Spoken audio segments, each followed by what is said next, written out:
ଖ୍ରୀଷ୍ଟ ପ୍ରେମ ନମସ୍କାର। ଆପଣମାନଙ୍କୁ ସର୍ବପ୍ରଥମେ ଏହି ନୂତନ ବର୍ଷକୁ ଶୁଭେଚ୍ଛା ସଙ୍ଗେ ହାର୍ଦ୍ଦିକ ଅଭିନନ୍ଦନ ଜଣାଏ। ଆଶା କରେ ଆପଣମାନେ ସମସ୍ତେ 2025 ମସିହା ଠାରୁ ଆପଣ ଆଉ ଏକ ନୂତନ ବର୍ଷକୁ ଆପଣଙ୍କ ଜୀବନରେ ଆପଣମାନେ ପାଇସାରିଛନ୍ତି। କେବଳ ଏହା ଆମମାନଙ୍କ ସୃଷ୍ଟିକର୍ତ୍ତା ପ୍ରଭୁ ଯୀଶୁ ଖ୍ରୀଷ୍ଟଙ୍କର ସେହି ଗଭୀର ମହାନ ପ୍ରେମ ଓ ଆଶୀର୍ବାଦ ସକାଶୁ। ସେଥିପାଇଁ ପ୍ରିୟ ଦର୍ଶକ ବନ୍ଧୁ, ପ୍ରଭୁ ଯୀଶୁ ଖ୍ରୀଷ୍ଟଙ୍କୁ ବିଶ୍ୱାସ କରୁଥିବା ବିଶ୍ୱାସୀ ଓ ବିଶ୍ୱାସକ ମାନେ ଆମେ ସର୍ବଦା ପ୍ରଭୁଙ୍କର ଠାରେ ଆମେ ବାସ କରିଛୁ, ଆଉ ପ୍ରଭୁଙ୍କର ଆମେ ଶରଣାଗତ ହୋଇଛୁ, ପ୍ରଭୁଙ୍କର ଯେ ଆମେ ନିକଟବର୍ତ୍ତୀ ହୋଇଛୁ। ସେଥିପାଇଁ ଆମେ ଯେତେ ଜଣ ମଧ୍ୟ ପ୍ରଭୁ ଯୀଶୁ ଖ୍ରୀଷ୍ଟଙ୍କୁ ନିଜ ବ୍ୟକ୍ତିଗତ ଜୀବନରେ ଆମେ ଉଦ୍ଧାରକର୍ତ୍ତା ଓ ତ୍ରାଣକର୍ତ୍ତା ରୂପେ ଆମେ ବିଶ୍ୱାସ ଗ୍ରହଣ କରିଛୁ।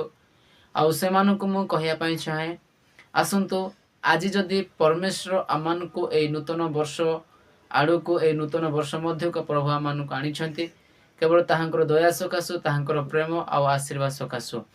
ତେଣୁ ଆଜି ମୁଁ ଆପଣମାନଙ୍କୁ ଗୋଟେ ଈଶ୍ୱରଙ୍କ ବାକ୍ୟରୁ କିଛି ଅଂଶ ମୁଁ ପଢ଼ିବି, ଆଉ ସେଇ ବାକ୍ୟରୁ କିଛି ମୁଁ ଆପଣମାନଙ୍କୁ ବୁଝିବା ପାଇଁ ଚେଷ୍ଟା କରିବି। ପ୍ରିୟ ଈଶ୍ୱରଙ୍କ ଲୋକମାନେ, ଆମମାନଙ୍କୁ ଈଶ୍ୱରଙ୍କ ବାକ୍ୟ ବୁଝିବାରେ ଆଉ ଶୁଣିବାରେ କିଛି ଆପଣଙ୍କ ଭିତରେ ଯୁକ୍ତିତର୍କ ପ୍ରଶ୍ନ ବି ଥାଇପାରେ।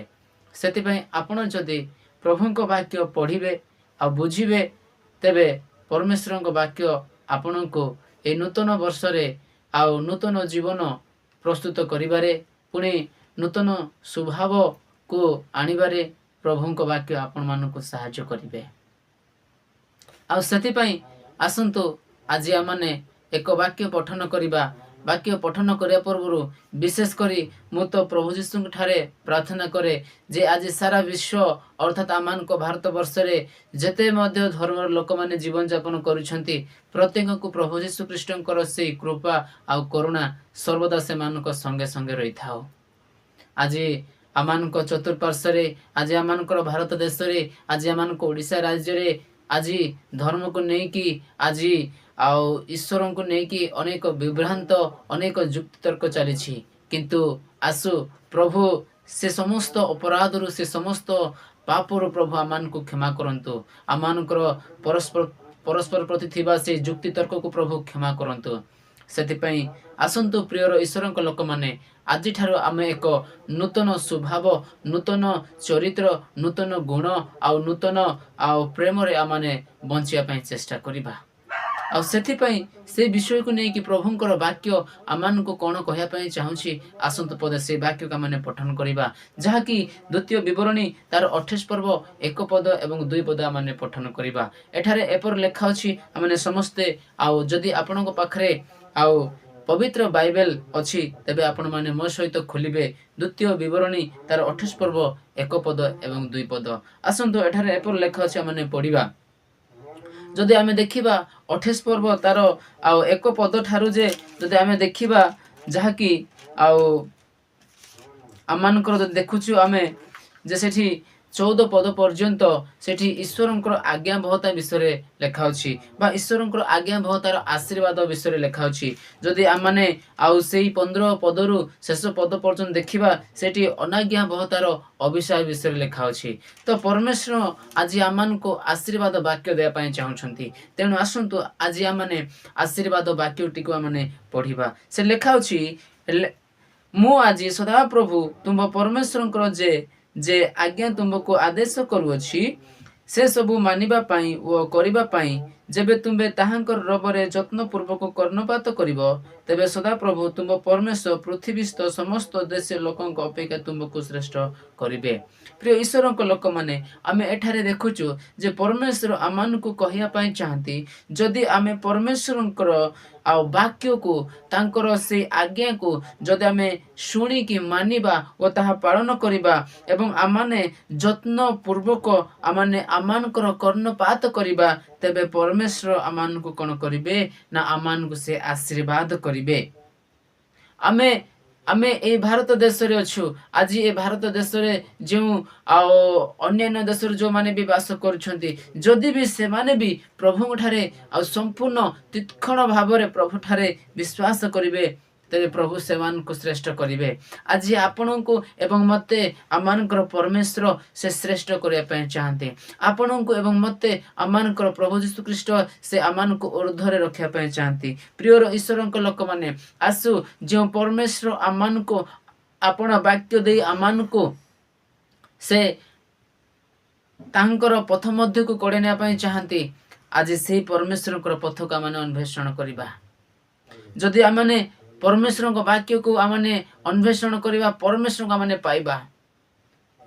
ଯଦି ଆମେ ସତ୍ୟ ବିଷୟକୁ ଅନ୍ୱେଷଣ କରିବା, ତେବେ ସେ ସତ୍ୟ ବିଷୟ ଅର୍ଥାତ୍ ସ୍ୱୟଂ ପ୍ରଭୁ ଯୀଶୁଙ୍କୁ ଆମେ ପାଇବା, କାରଣ ସତ୍ୟ ହେଉଛନ୍ତି ପ୍ରଭୁ ଯୀଶୁଖ୍ରୀଷ୍ଟ। ସେଥିପାଇଁ ପ୍ରିୟର ଈଶ୍ୱରଙ୍କ ଲୋକମାନେ, ଏହି ନୂତନ ବର୍ଷରେ ଆପଣମାନେ ସତ୍ୟ ପଛରେ ଦୌଡ଼ିବା ପାଇଁ ଚେଷ୍ଟା କରନ୍ତୁ।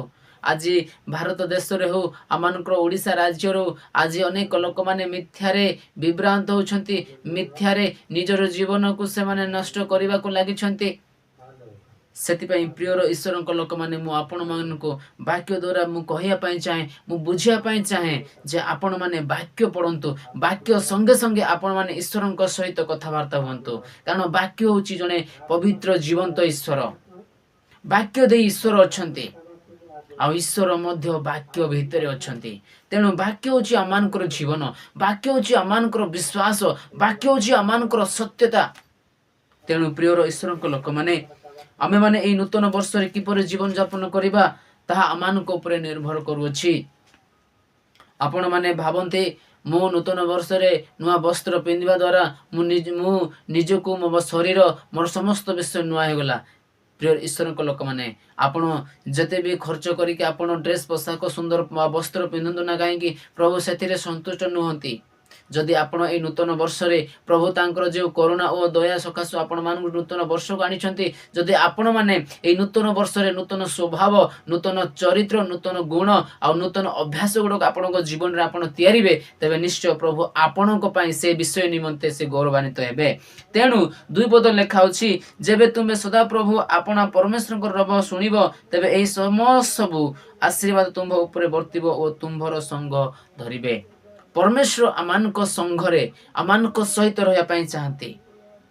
ଆଉ ଆମେ ଯଦି ଯାହା ପ୍ରଭୁଙ୍କର ଉତ୍ତମ ବିଷୟ ଗୁଡ଼ାକ ଯଦି ଆମେ ଧରିଛୁ, ଉତ୍ତମ ବିଷୟ ଯଦି ଆମେ ଶୁଣିଛୁ, ତେବେ ସେଇ ଉତ୍ତମ ବିଷୟ ଦ୍ୱାରା ଆମେ କ'ଣ କରୁଛୁ ନା ପରମେଶ୍ୱରଙ୍କ ଆଶୀର୍ବାଦ ଗୁଡ଼ାକ ଆମମାନଙ୍କ ଜୀବନ ମଧ୍ୟକୁ ଆମେ ଆଣୁଛୁ।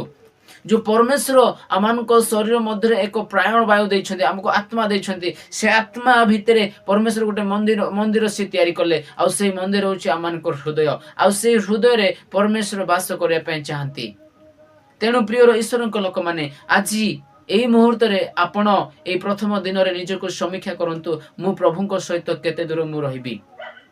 ତେଣୁ ଆଜି ମୁଁ ଆପଣମାନଙ୍କୁ ଅଧିକ କିଛି ବାକ୍ୟରେ ମୁଁ କହିବା ପାଇଁ ମୁଁ ଚାହୁଁନି, ଆପଣମାନଙ୍କୁ ଅଳ୍ପ ଭାବରେ ମୁଁ ଉତ୍ସାହ କରିବା ପାଇଁ ଚାହୁଁଛି।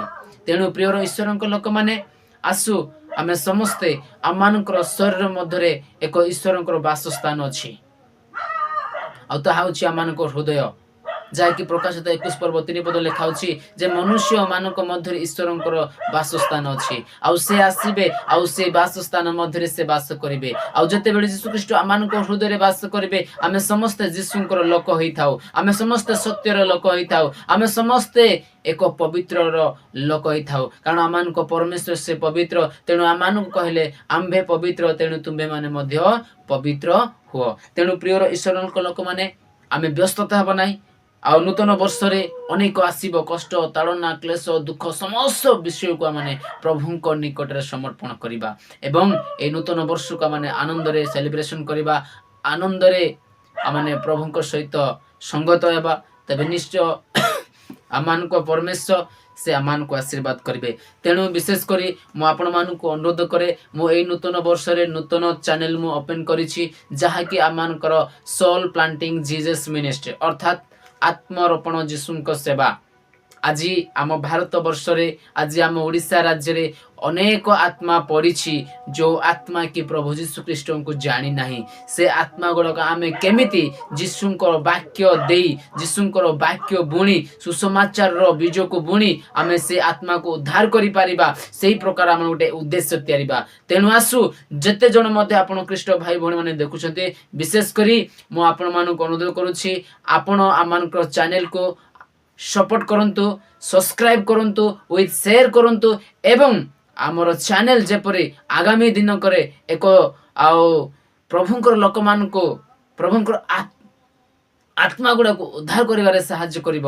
ସେଇ ପ୍ରକାର ଆପଣମାନେ ଆମ ବାକ୍ୟ ଶୁଣନ୍ତୁ ଆଉ ଈଶ୍ୱରଙ୍କ ସହିତ ଆଉ କଥା ହୁଅନ୍ତୁ, ଈଶ୍ୱରଙ୍କ ସହିତ ନିବିଡ଼ ସମ୍ପର୍କ ରଖନ୍ତୁ।